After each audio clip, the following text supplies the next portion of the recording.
Sabi nila, ang kaligtasan ay nasa bahay. Ligtas ka sa virus, sa gutom ka mamamatay.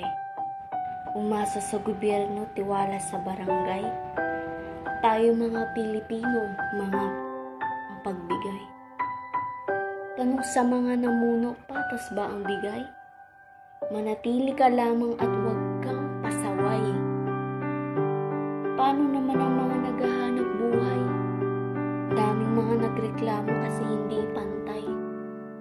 Ikaw ba'y natatakot dahil sa mamamatay?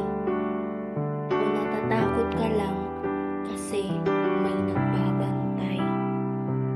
Bawal lumabas pero kailan ka maghihintay? Kung wala nang ang bigas, sino ang magsusupply? Hindi sapat ang relief goods para ka mabuhay. Pagtawid sa gutom at para lang maging tulay. Sa 4 na linggo, tayo ba'y magtatagumpay? Di pa sigurado, kaya dapat na masanay. Kaya minsan di masisisi mga sumusuway. Maliban lang siguro, mga gustong tumambay. Sila yung mga humahaba ng mga sumay. Pag may pareklamo kasi di makatagay. Sarap ipalit sa frontliners na matitibay.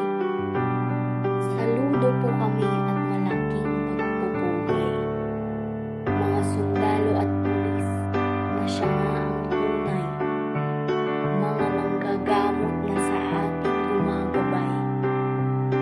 Kaya pakiusap naman sumunod kay Itay. Para sa ating lahat sa kanya tayo bumatay. Subukan na lang magtiwala, huwag nang mag-ingay.